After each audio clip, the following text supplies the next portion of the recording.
sobotu 8. února vyhrál tým dorostu FK Chrudim svoji dorosteneckou ligu a stal se mistrem České republiky. Prosím si vítejte teď na hrací ploše nejlepší tým minulého ročníku FK Chrudim.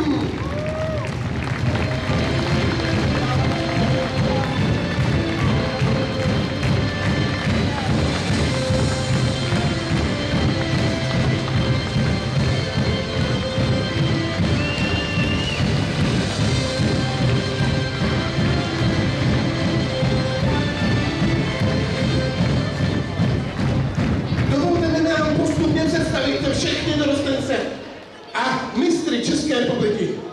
Začneme kapitánem Tomáš Bohůněk, brankáři Petr Paták, Tomáš Račanský, Jiří Pištora, hráči Dominik Pilný, Lukáš Nejlí, Radovan Kumpost, Jakub Tesaš, Adam Daniel, Marek Hoffman, Lukáš Dvořák, Jan Jindra,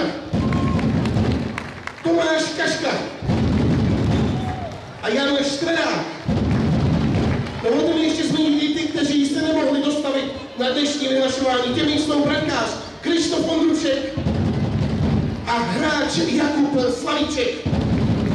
Na hrací ploše je také trenér mistrů České republiky Jan Bartek. Představují zároveň jeho další realizační tým, asistenti Tomáš Koudelka a Radim Záruba, trenér brankářů Radek Mouš, vedoucí mužstva Radek Fejl, fyzioterapeut Filip Kasal, maséři Zdeněk Biben a Václav Kraus a manažer mládeže Ondřej Bartušek. Dovolte mi nyní, abych na pavlovce přivítal celé hosty, kteří budou našim dorostencům gratulovat.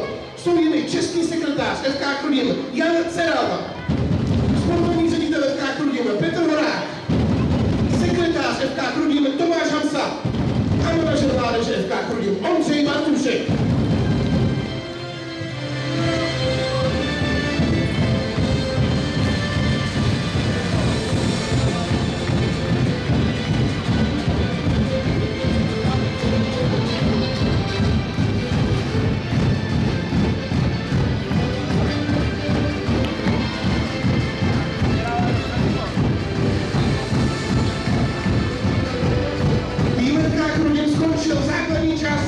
Na 4. místě postoupil do Final Four až v závěrečné domácí turnaji.